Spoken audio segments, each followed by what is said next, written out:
Hello, good morning, good afternoon, good evening, wherever you might be. My name is Sean and I'm delighted you are joining us for today's ESBC community webinar.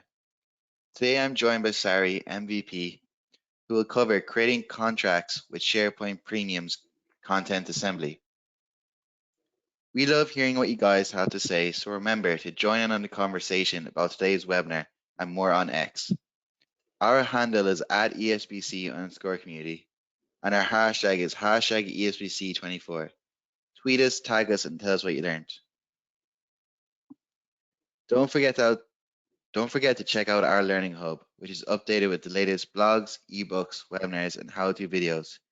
You can access and view the Learning Hub by visiting our website, sharepointeurope.com, and clicking the Content tab at the top.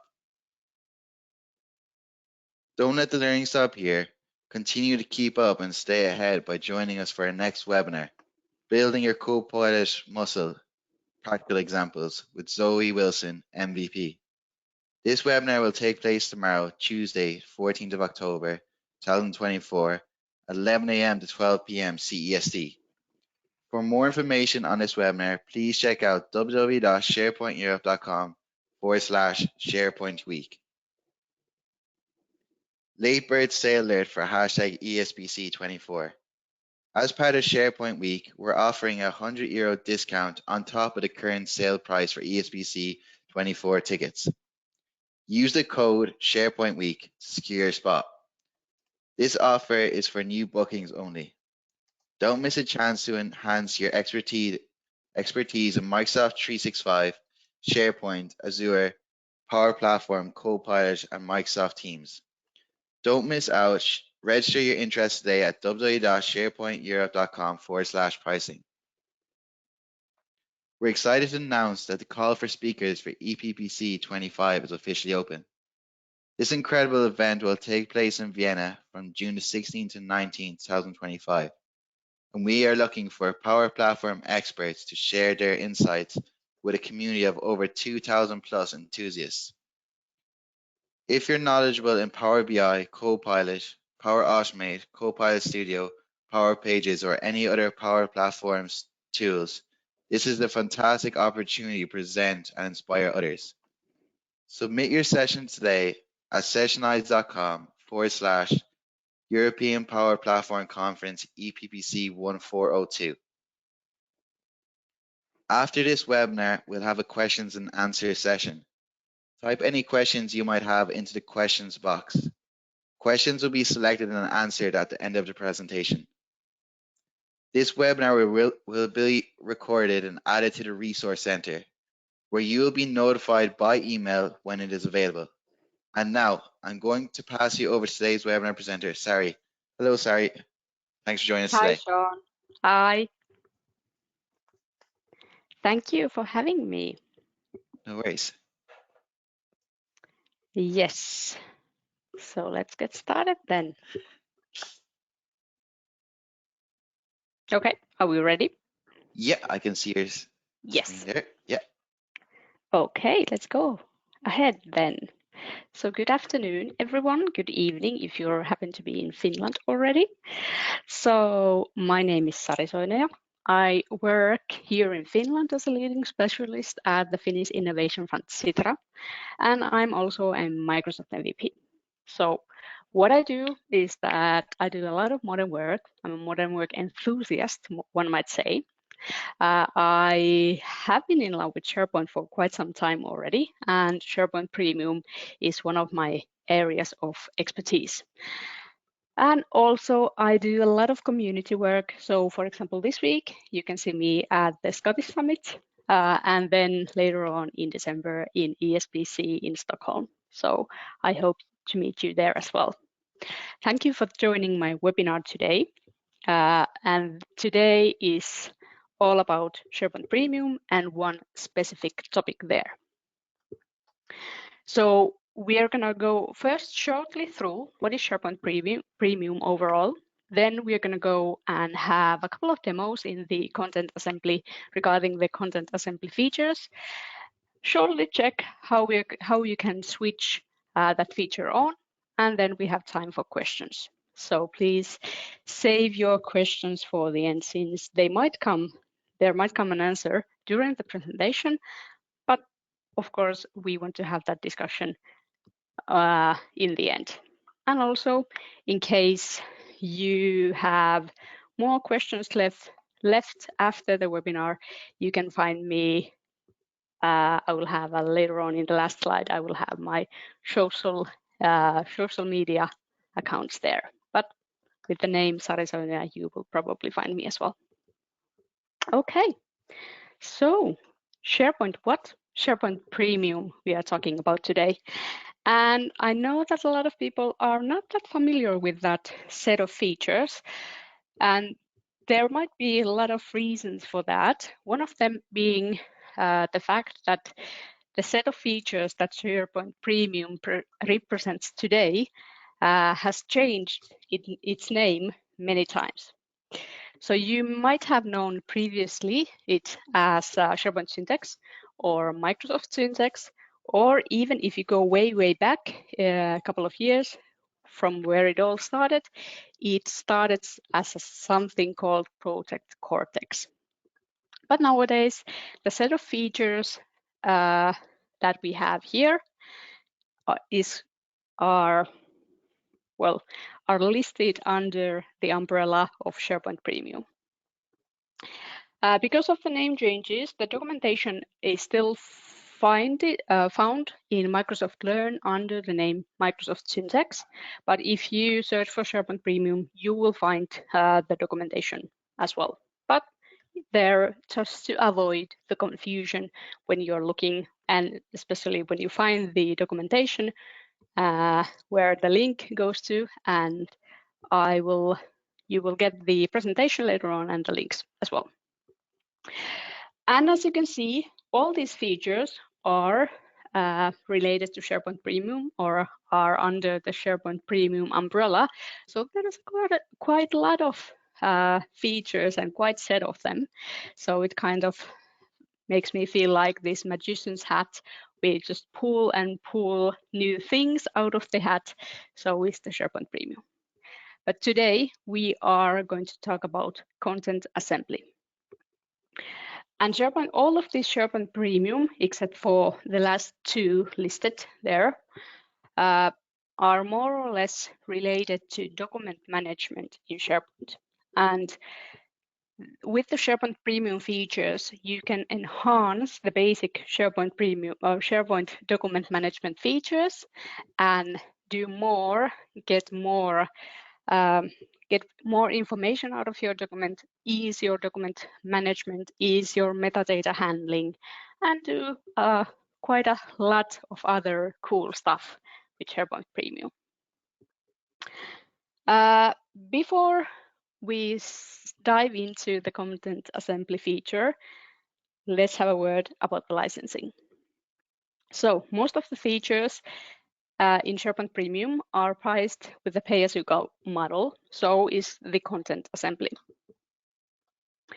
So basically, the number of documents created using syntax templates says the documentation, so content assembly modern templates.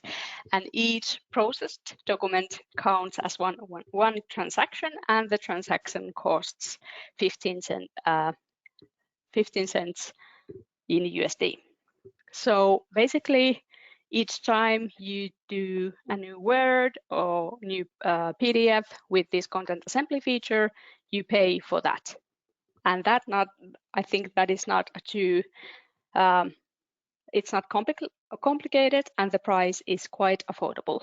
Of course, depending on how much document you will actually create with this feature. But let's check that soon here on the demos. Of course, I will add you, or the presentation has linked to the pricing, so you can have a look on there, what the other features cost, and also just to remind how much this one is. There's a good thing that you can try the SharePoint Premium features for free until June next year. So if there is something today or later on when you look into SharePoint Premium and you find something that you would really like to test, it's good news that you can do that for free until June next year. And I warmly warmly suggest for you to try, because there are a lot of really cool features that help you with your document and knowledge management in SharePoint. Of course, to be able to use the SharePoint Premium features, in addition to the pricing that you have there, SharePoint or the users must have M365 license, usually E3, E5, the normalest ones that you have, to get you into SharePoint, because all the features are related to SharePoint in some way. So naturally, it makes sense that you need to have the SharePoint license and have access to SharePoint to actually use these features. And to set up the pay-as-you-go pricing, you need to have Azure subscription. You can create it on the go, or you can use an existing one. And then you need to have a resource group added to that subscription where you can connect your SharePoint Premium features. And that's how you get the pricing settled. Okay, that's enough for that. And then let's take a look on the content assembly feature, what it is. So basically, the name for the feature is content assembly, but what you can do with that in SharePoint are the so-called modern templates. They are library-specific Word templates where you can add easily fillable fields. So basically, you can transform your Word documents into forms in a way, or templates. So, for example, those fields that you would ask, or that information what you would have in your Word that needs to vary from document to document. For example, if you think about contracts, you will have names there, you have dates there, you have amounts or numbers there that you need to fill out every time when you create that document with Word, but the rest of the information usually stays the same. So there are only certain fields that you need to fill out. And when you create the template in SharePoint, it's based on a finalized file. So usually you already have, for example, the contract or letter or whatever you have there, and then you just click it through, create the modern template in SharePoint, click it through, and then later on, when the user starts to fill out the document, for example, they need to create a new contract based on the template, they can just do it in the library easily and minimizing the risk of forgetting to fill out something important. And the fields that you can add for the templates can be free text, can be metadata, either from the library or managed metadata, or numbers or dates or whatever. So there's quite a good variety of fields that you can add there. So when would you need this? Well, for templates that require Word, or templates that start their life as a Word. So you can have contracts, service agreements, non-disclosure agreements, for example. That's like one of the most universal examples, and which almost every company has. They have some kind of contracts. But you can also have like standardized letters, offers, rejection letters, customer communication letters, whatever type of letter that is. Usually most of the content is the same, and then you just fill out some specific, for example, names there or dates or something like that. Of course, invoices and purchase orders are another good example that are usually in some kind of Word form, and you want to modify when you create a new one based on this template, you only modify some parts of the information there. Or reports, statements, financial summaries, project status, or project plans, for example, those are easily changed into form with the SharePoint Premium feature. And of course, legal documents, there are a bunch of them, so only a couple of examples here: confirmations, power of attorney, or any kind of other statement that you want to create.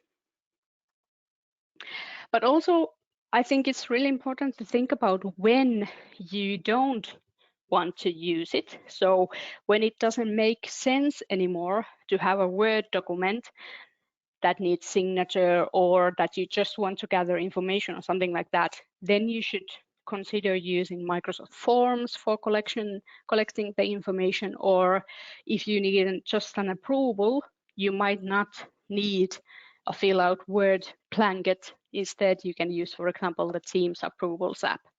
So always, when you are planning to create a template or fillable form of some kind, think about what would be the best tool for it, and also from the user's perspective who is filling out the paperwork, but also from your perspective as an admin or the person who then continues to process the information. So if it needs automation, if it needs printing, if you need to take the information to somewhere else, to some other system, you might not want to take it from Word. You might want to automate it, for example, from Forms or from Teams approval app. But then again, with SharePoint Premium and the content assembly, you can actually transform the information that you give to a form as a metadata, and then later on process that with automation in some other application that you have in your tenant. So always think about what would be our use case here, what would be our process, how does the process go, and then choose the tool for the best tool for your process. Okay, let's have a look on the demo. So I have two examples for this demo, and I hope that the demo cards are today with me, because there are a lot of things that I want to show you today. So as you can see, here's a normal SharePoint team site, team for testing everything, since I like to keep them in one place. But everything that I show here can be done in a communication site or in a team site. It doesn't really matter, just as long as the site is on SharePoint, and also that you have activated SharePoint syntax in your tenant. And for example, added that this site to the list of the SharePoint sites that the syntax can use. So we are going to start by creating a new modern template. So since I've activated SharePoint Premium on this site, my plus new button here has changed a bit. And since I have been I have already done some testing here, the normal links to create a Word document or PowerPoint document have disappeared for now, but you can still have them back if you need to. But I will start from creating a modern template. And the first thing it asks me to do is to find the document where I want to base from which document I want to base my template on. So as it happens, I already have a Modern Ways of Working adoption plan template here on another library on this site. But as you can see, it could be anywhere in any site that you have access to where you want to pull out the document. So I'm going to select this one and start to create it. So what it does is that it brings me the document, the Word document here that I want to use as the base of my template. And then on the panel on the right-hand side, I will set up the template. So, and I hope that, yes, my audience view looks good still. Okay. So basically what I have here is that I can still do some modifications on the original Word document, or actually a copy of it, which has now become the base of my template. So for example, this adoption plan, this would be something that has only small variety every time, but there are certain fields that I need to be filled out every time someone in my organization creates a new adoption plan. So I will start with the project manager name. So I will highlight this part in the Word and then start to create a new field for it. And obviously this is a project manager name since it's that field. So now afterwards, I have two options here. So I want to use that. I can use that as a content field. So basically everything that I have selected there on the Word document gets replaced when someone fills out the document. Or if I want to use that as a form field, so no content would get replaced. Instead, it would add something on the document. But I will choose this one. And since I have already selected the place here, project manager name, I'm happy with that one, and I will just click next. So then the next panel section is how the authors fill in this field. So this one, since it's the project manager's name, I want it to be just a single line of text. And I'm happy with that one. And now I have my first field here, and it's in this greenish blue color here on my template. Also, I want people to fill out the email for the project manager, so I will add that as PM email here, and also it's selected, it's get replaced. Usually, since it's an email, it's quite easy. I could add that because here we have a dedicated field for email, so of course I will be using that one, and it will then recognize that I will actually use the correct way of correct formation of an email.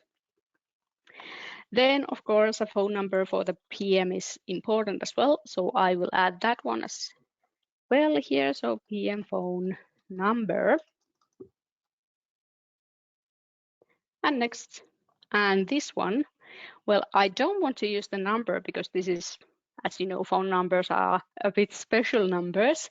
So I don't want to add decimals or anything like that there. So I'll add that just as a single line of text.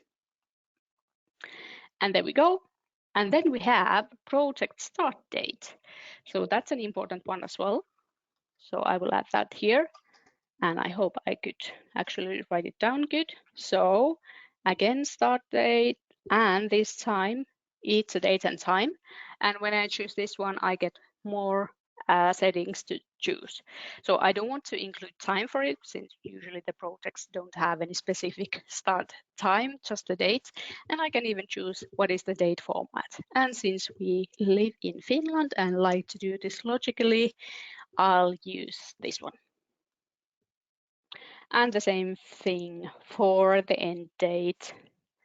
And I just want to be careful with this one, what I choose. So here we go, field, end date, and again, next, and date and time, and also date, month, and year. Here we go. Now we already have 5 fields. I could do some styling here as well if I would like to. So I could move the email field here, and the phone number doesn't want to move, so I will just leave it there for some reason. And then I scroll through the document.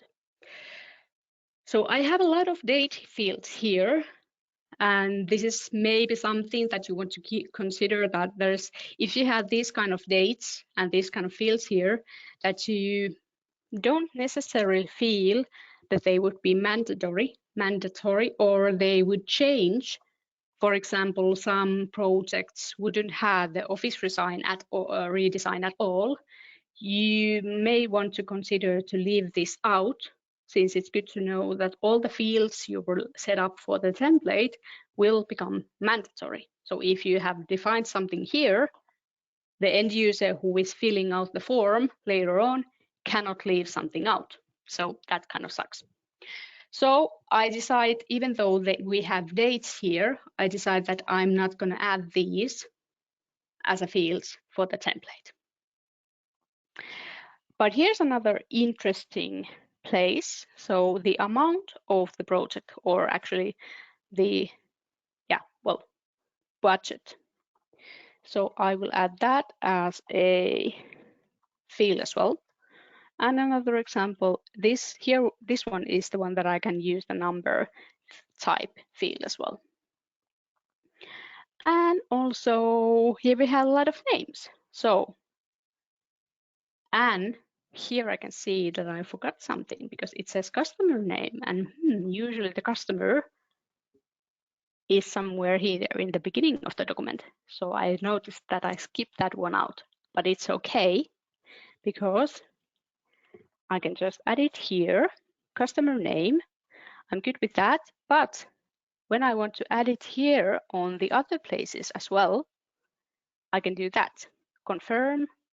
And since the customer name is in many places, I can just choose all the places where I want to present that and confirm it. So it will, with one fill, it will add the customer name to all of the necessary places. And let's see this one as well. So another confirm. And let's see if we still have.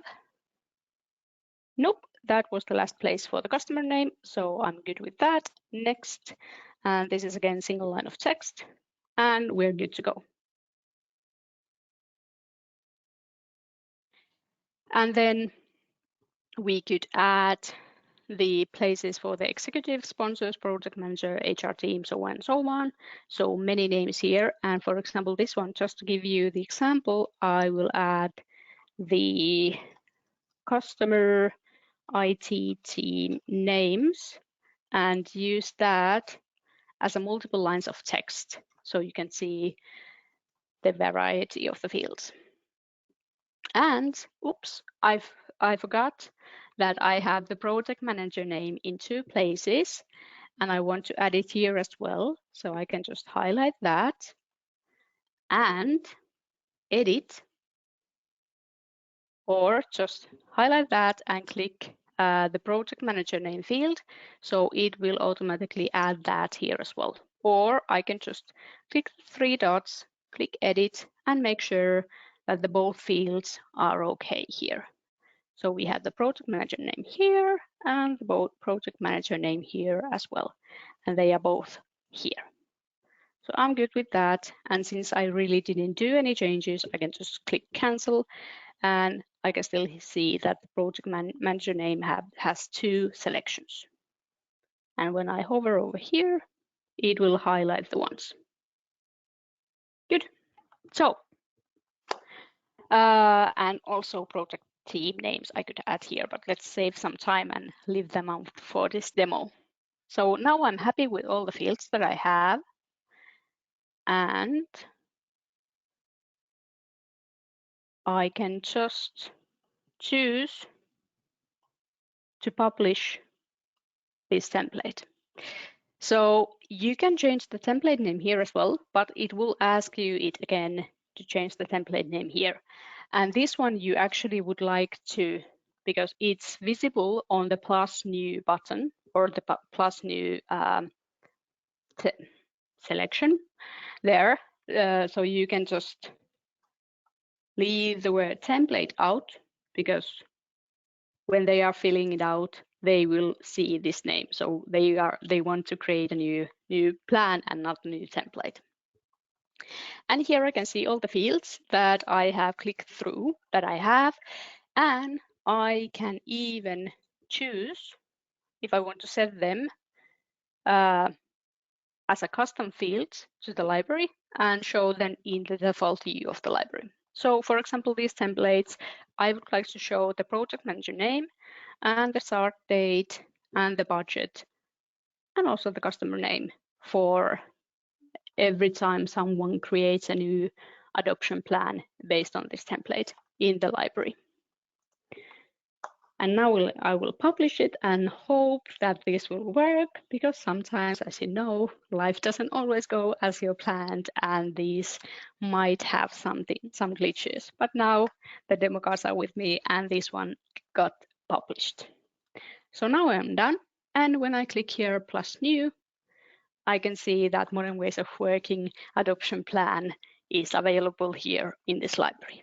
So now, if I would change the hat to end user hat, and I would like to create a new adoption plan for my project, I can just start it from here. And voila, it will show me the base document. And here are the fields that I need to fill out. So customer name would be Citra, and the project manager name would be, of course, myself. And this is my email, citra.fi. I'm not gonna give my real phone number, but I'll just add something, 1, 2, 3, 4, 5, 6, 7, 8, 9. And of course, our project starts today, since I'm doing things a bit late, and it will end in 2025 in December 31st. And it's a huge project. It will last more than a year. So I think our budget is $5 million. Did I get, or euros actually in this case, did I get enough zeros there? I hope so. Then I have the customer ITT names. So I have Paul and Sean and Joey. Why only men? I have also Rebecca there and Anna. Of course, I would like to write the full names there, but you get the idea. And now I will create the document. And as you can see, as I filled out the fields, it changed the names and the details simultaneously on the document. And now I can choose if I want to save the filled out document as a Word document still, or if I want to convert that directly as a PDF. This is a whole new feature, and yeah, it's good if you already know that everything is correct and you don't need to change anything anymore, and you just want this to be in PDF and sent forward in any way you want, then it would be good to save it as a PDF. But if there is something you still want to change in the document, then of course you need to save that as a Word document, so docx. And saving changes, creating the document, there it is. And voila, we have here we have the filled out project plan. Here we have the content type for it even. It will create it automatically. Also the customer name, since we chose it to be here visible on the basic view and as a metadata column in the library. Here we have the project manager name, start date, budget. And if I would need to add any additional metadata fields, I could do it here afterwards or before anyone gets in to the library, because it still works as a normal document library. It just has these metadata fields ready. And if I would like to change something in the document, it looks like a normal document. So I could just, for example, move the phone number there where it looks better, or I could remove something from the scope, or whatever kind of modifications, for example, fill out the dates here that I did want to do in the template, I could do it here. So I can still modify it and then later on do whatever, change it and send it forward. The sad thing is that once you save it as a Word document, you can't directly, or if that feature hasn't popped out here, but nope. So currently we don't have in SharePoint Premium, we don't have a different, or with the content assembly feature, we don't have the mean to transform this document into PDF once it's saved as a Word document. So that's why if of course I can create a Power Automate flow to convert that. But if I create a new plan here or new Word document and then choose to save it as a PDF, that will work as well. But then I need to fill out the fields again. So that's a bit might be a bit of work for you or for your end user. Okay, so this was the basic example for creating a template. Then there's also the possibility to create a dynamic template, which means that the fields are, or the selections you make when you create the document, change the text on the document. So let's have another look on the contracts. And to save time, I've already created the employment contract template, like I did with the project plan. But if we take a look here, and this is something that it's a bit difficult to find currently. I don't know if they're going to change it at some point, but if you want to edit an existing template that you have created, you need to go to the Edit New menu, and here you have the templates you've created, and here you can edit the template. So this is a bit, it's a bit difficult to find if you don't know it, but this is currently the only path where you can edit the existing modern template. So it's good to know. It's also in the documentation, so don't worry.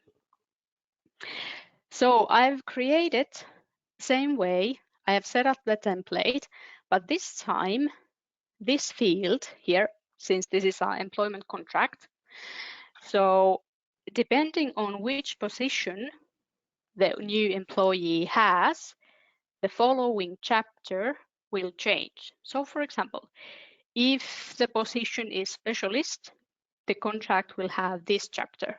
But if it's a manager position, it will have this chapter. So you can have dynamic fields, and depending on what you choose earlier in the document, the later on chapters or pieces of text will change. So, and it's done basically in the same way. So this one, and this is even a managed metadata field, so the position. So if you edit that, again, the same thing. Use as a content field, I have chosen this one. So all this one will be changed based on this selection. And then it's a managed metadata. So the usual term set, you need to go here and choose the correct one. So this one, I think it's under the people and the job title list. So basically you would have all the job titles in our organization, so nobody can write anything on their own, like a modern work, for example, magician. That would be a cool title, would it? So we can force the people to use the existing managed metadata values that we have. So this is a good one. I'm happy with that one. So I will just close that. And since I didn't change anything, it's all good. And this is, so position description for specialist, this is the field. So I have actually chosen everything here. And this is a dynamic. So when the position field, and now I didn't choose everything, so that's why it gives me something. So when the position field here defined previously is exact match with specialist, here we go, apply, and there could be an field. So if there would be 2 or more conditions to fill out, then this text would appear here, but now we have only one. So if this field here is the position is exact match with specialist, then yeah, now it doesn't let me change anything, but anyway, then this text would appear. And the same for this one. So if again the position description for manager, this is the text, and there is the condition. C condition, this one. So yeah. And then the rest of the fields are basically the same as in the previous example. So I didn't do any changes for the template, so I won't republish it, and I don't have the option to publish it. But when I create a new employment contract here, you can see the magic happening. So here we have the same thing, and now again, I'm as an end user who is filling out a new employment contract. So here is the employee name, and this would be then, for example, and a field, and her position would be, and as you can see from the document, this section here is now empty. But when I start to type or choose from selection, if she would be a manager, and since I'm using the managed metadata field, it will offer me the correct title. So I will choose the manager, and voila, the information defined in the field. So these are the manager position tasks will appear here. But if I will change it, no, she's not a manager. Actually, she's a leader. So I will get another set of information here. So this is the idea for the dynamic fields. And again, start date today. And here you can have the employer signing name. So it's me. I'm the CEO apparently. And then I'm going to sign it today. And next. And it will just give me the review for the conditional sections. And I can just create the document for, and this would be Anna field, employment contract, create. It will create the document. And basically what you can do here is that you can use almost any kind of text to have as a dynamic field. So if I choose A, then something happens in the document. There's a limitation that you can only choose chapters. You cannot change, for some reason, you cannot change titles within the document. So if you have like a section title, for some reason, the dynamic template field won't accept the title as a dynamic field. And here we go. And a field employment contract is here. So yay, with the dynamic templates and everything works.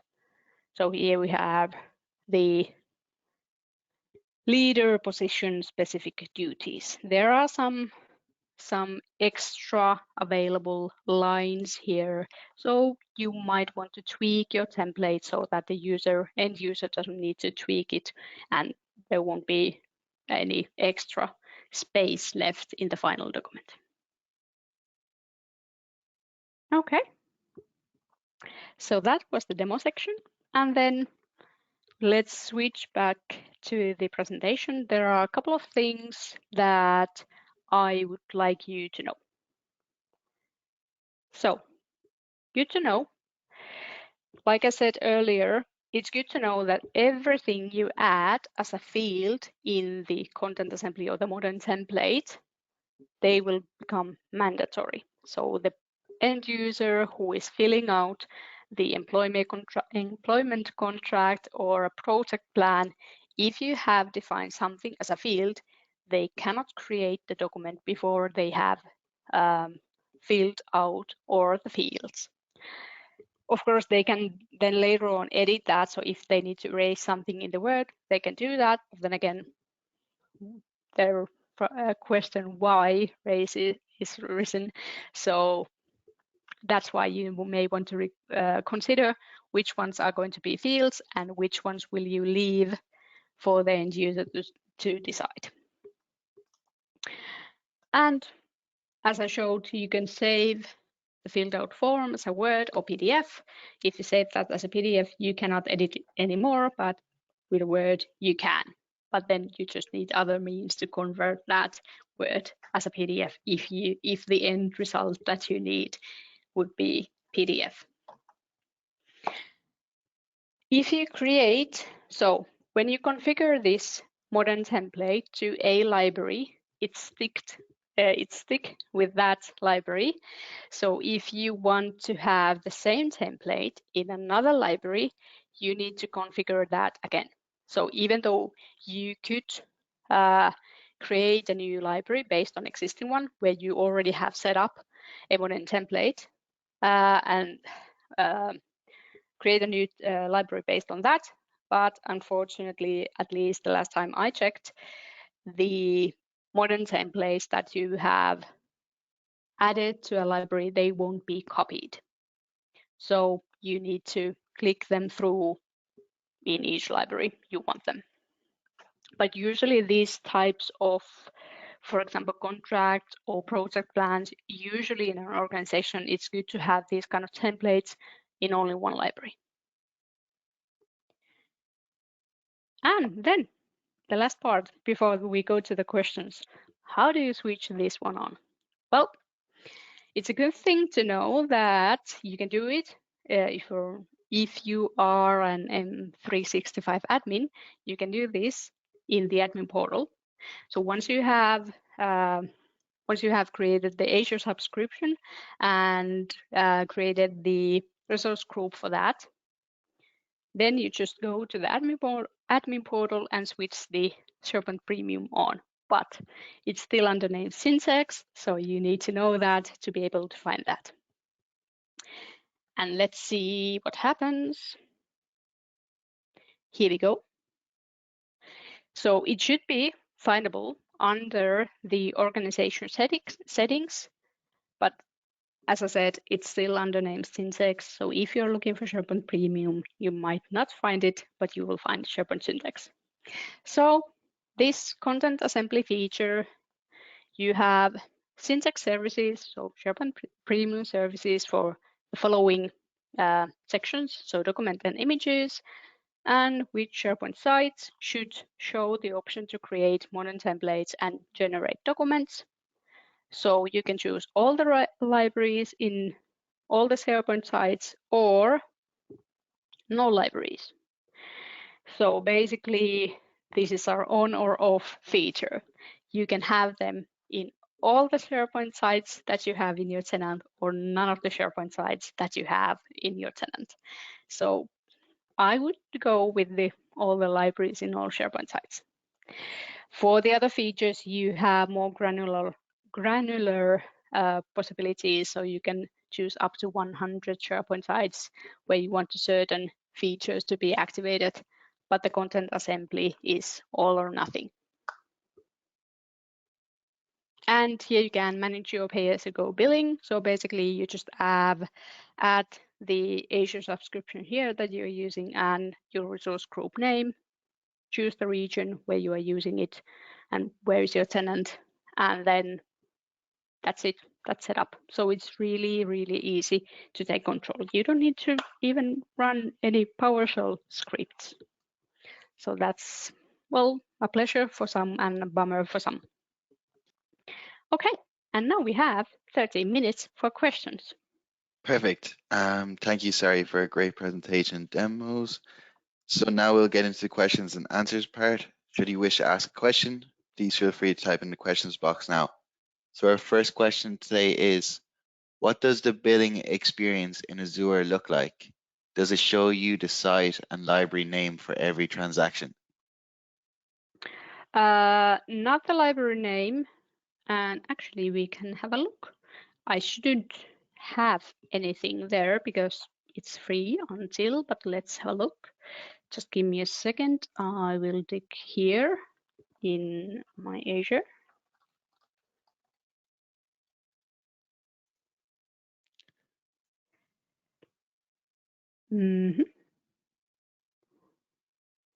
Let's see. I might not cost management, billing, invoices. Let's see if I have anything here since it is free. And no, unfortunately, I don't have anything. So I don't have an example to show you. I'm sorry for that. Perfect. So just the next question there is, we are currently using controls for letter templates. We lock down some of the text in the templates so users cannot edit the fields. Can you do something like that with the modern templates? The users cannot edit the fields. So you mean, well, basically everything you set through as a field, the users can only fill out the information there, but afterwards, if it's saved as a Word document, they can modify the document. So basically, they could, in theory, modify the fields as well. But if you encourage them to save that as a PDF, then it's basically a done deal. They just added edit the text. Okay. Maybe we lock down some edit the text in the template so user cannot edit the fields. Yeah, Yeah. basically, yeah, that is possible. Then, yeah. Yeah, so it looks like that's all the questions for today. Okay. There's a few ones that came in and they just said, oh, you answered them already. Good. So yeah. Good. So thank Okay. yous. So on behalf of ESBC community, we'd like to extend a big thank you to you again, Sari, for taking time out today to carry out this webinar. We really appreciate it. Thank you. It was a pleasure. So that's the end of today's webinar. You can find this webinar and more at sharepointeurope.com/resource center. Thanks again for you all for joining us today, and I hope you'll join us again soon. Take care. Take care and see you at ESPC, hopefully. Thank you. Thanks. Bye.